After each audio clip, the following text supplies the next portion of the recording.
ایک شخص خدا کو نہیں مانتا تھا، وہ کہتا تھا کہ میں اللہ کو نہیں مانتا۔ وہ کہتا تھا کہ دنیا میں جو نظام چل رہا ہے وہ انسانوں کی وجہ سے چل رہا ہے، اللہ کی وجہ سے نہیں چل رہا۔ دنیا میں جو ترقی کا کام ہو رہا ہے وہ انسانوں کی وجہ سے ہو رہا ہے، اللہ کی وجہ سے نہیں ہو رہا۔ تو وہ شخص امام ابو حنیفہ رحمۃ اللہ علیہ کے پاس آیا اور کہا کہ حضرت میں اللہ کو نہیں مانتا، اس بات پر میرے ساتھ مناظرہ کرو۔ اگر آپ نے ثابت کر دیا کہ اللہ ہے، موجود ہے، تو میں مسلمان ہو جاؤں گا۔ تو انہوں نے ٹائم رکھا کہ کل 10 بجے ہمارا اس بات پر مناظرہ ہوگا۔ تو امام ابو حنیفہ رحمۃ اللہ علیہ نے کہا ٹھیک ہے۔ تو جب صبح ہو گئی تو وہ شخص فکس 10 بجے اس مقام پر پہنچ گیا جہاں پر مناظرہ ہونا تھا، لیکن امام ابو حنیفہ رحمۃ اللہ علیہ نے آنے میں تھوڑی سی دیر کر دی۔ مثال کے طور پر 10 بجے پہنچنا تھا، وہ امام ابو حنیفہ رحمۃ اللہ علیہ 12 بجے پہنچے جان بوجھ کر۔ تو وہ شخص نعرے بازیاں لگانے لگا کہ دیکھو جس کو تم نے اپنا امام بنایا ہوا ہے وہ تو میرے ڈر کے مارے بھاگ گیا، ابھی تک نہیں آیا مناظرے کے لیے۔ تو تھوڑی دیر کے بعد امام ابو حنیفہ رحمۃ اللہ علیہ پہنچ گئے۔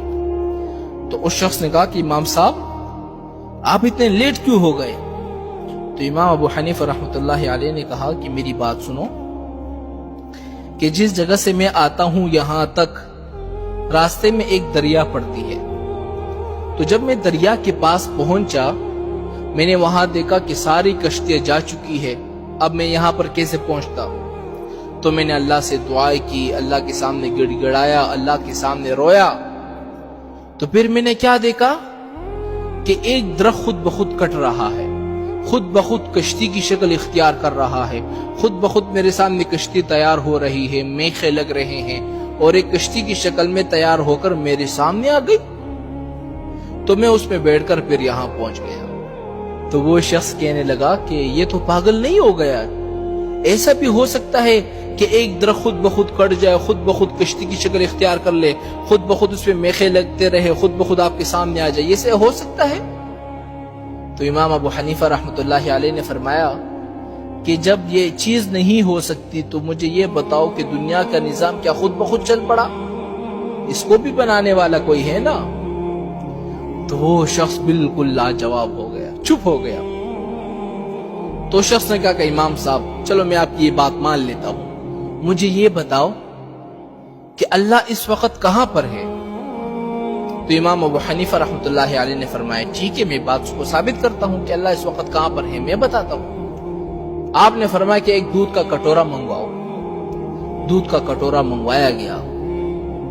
تو امام صاحب نے فرمایا کہ اس دودھ کے اندر آپ کو مکھن نظر آ رہا ہے؟ مکھن؟ تو اس نے کہا کہ امام صاحب مکھن تو نظر نہیں آ رہا، البتہ اگر ہم اس کو تیار کریں گے، اس کو بروئیں گے، پھر اس سے مکھن نکلے گا۔ امام صاحب نے کہا نہیں مجھے مکھن دکھاؤ، اس دودھ کے اندر مکھن ہے کہاں پر؟